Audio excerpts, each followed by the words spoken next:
Hey yo, what's good? It's your boy Mixtape Moth, and today I'm gonna hit y'all with a review of the new Dark Low album entitled Charlie Pope. Let's get to it. Alright, so Dark Low is a rapper coming out of Philly who has been dropping projects since the 2010s. He has a long time association with AR who is currently incarcerated. Now, Dark Low is no stranger to legal problems as well. At the moment, he's out of jail but on house arrest due to health concerns, but he could face possibly 9 years in prison. So as he awaits trial, Dark Low has been recording a lot of music. Just a couple months back, he dropped his first project of 2021, which was a collaborative album with Harry Fraud. Truth be told, that was actually the first album that I ever listened to from Dark Low. Yeah, I know I'm a little late to the party. So what I'm getting from my brief introduction to his music is that authenticity is one of Dark Low's strong suits. He makes authentic street rap and there's a raw energy to his style. He has a very gruff vocal delivery that can come across as a little jarring. It's not a smooth and fluent flow by any means, but you can feel the pain and passion in his bars. So this new project, Charlie Pope, is produced entirely by V Dawn, who is a sought out underground producer from Harlem. Now, Dark Low and V Dawn have collaborated before, and they appear to have great chemistry as a duo. Now, obviously, this is my first time hearing Dark Low rap over V Dawn beats. This project contains 11 tracks and lasts approximately 30 minutes. The only features are Willie the Kid and James Ashley. But with that being said, let me go ahead and hit y'all with this track by track breakdown. The opener, Lamb, has a gritty instrumental with a synth guitar that is pretty menacing. I'd say it's easily one of the dopest beats on the project. I was getting some strong Griselda vibes from this production. Here, Dark Low is giving you that unadulterated street content. He raps, "We've been falling back. The feds say we active. I say they got it backwards. I'm all Philly, but I got the backwoods. I give wood if she act good." So you're getting some decent wordplay here. There's also gunshots at the end of the track to make things even more gutter. All in all, this was a really strong way to kick things off. Track 2, Meech, is more atmospheric with some somber keys. It's got this driving through the streets of Philly on a rainy day kind of feel. Dark Low can be seen as pouring out his pain, especially with lines like, "They gave Ab more time than Big Meech. Shit on my mind and I couldn't sleep. My man died and I couldn't weep. I was numb and I couldn't eat." He talks about some other things as well, but towards the end of this song, we get a voice message from AR who puts to rest Dark Low's snitching allegations. He explains that Dark Low is not a snitch and he's not happy with how people are making these false claims. Track 3, Summer, has this moody flute-like beat that's a little sinister. I guess you could say this is a dark summer anthem. He's letting everyone know that he's back, bringing that heat. He also paints a pretty grim picture of how wild shit can get on the block during this type of weather.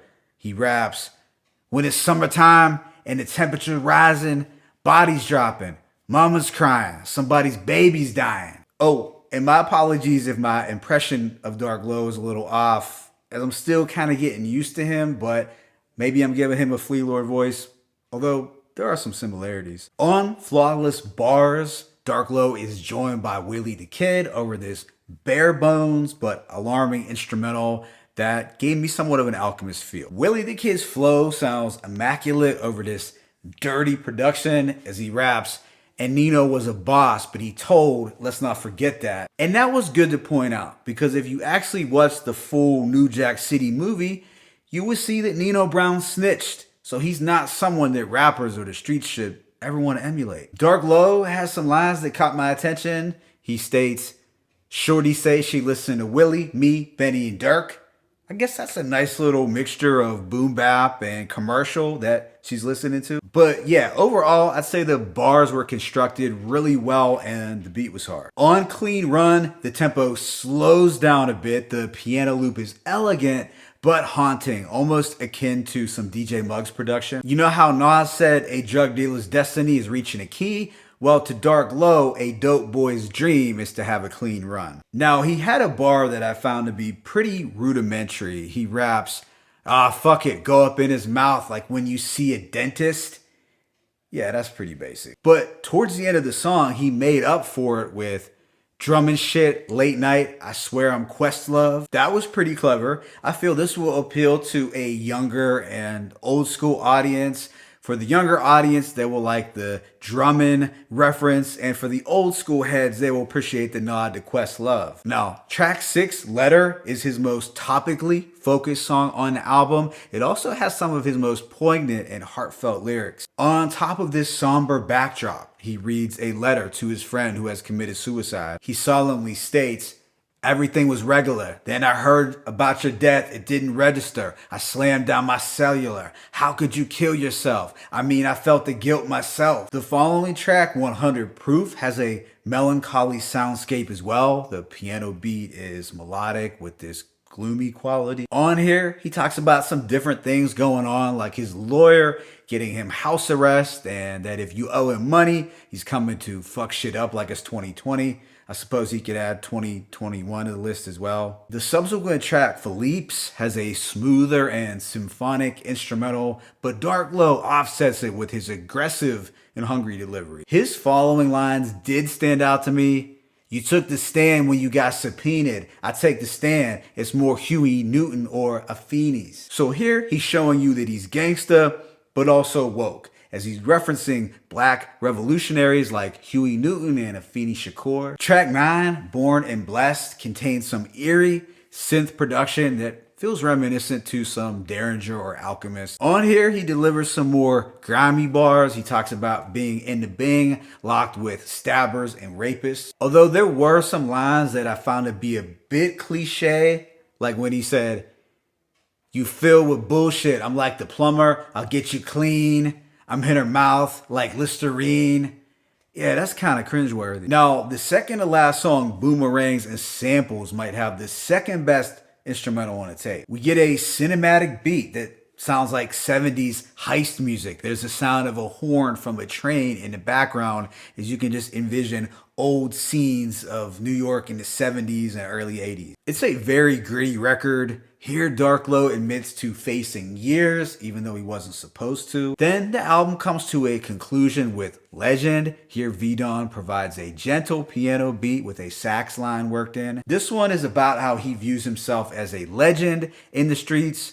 The bars were okay, but I mainly like this one for the instrumental. Overall, I give this project a rating of a strong 3.5 mics, as I feel it was a dope and cohesive body of work. The production was really a big strength for me, as I would say that V-Don provided a batch of well-crafted instrumentals that just reinforces how nice and underrated V-Don is on the production front. Now, in terms of the bar work, I'd say that Dark Low did his thing. I mean, he's really great at taking you inside his world and making you feel his pain. It's real lived experience rap. Now, since I am kind of new to his music, I have to admit that I found his delivery to be a little repetitive at times. There were moments in which he seemed like he was just shouting out his lines. Don't get me wrong, he's good at what he does, and I can appreciate his raw and fragmented approach, but I suppose I would have welcomed a change up in flow from time to time. I do consider it inspiring that with all the uncertainty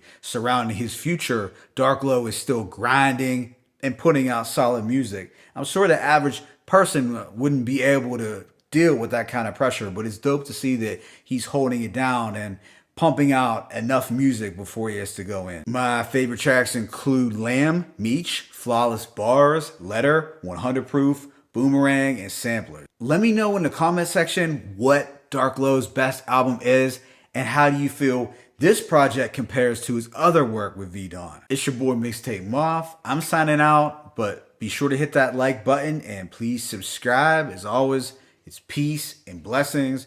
Dark Low, V-Don, Charlie Pope, 1.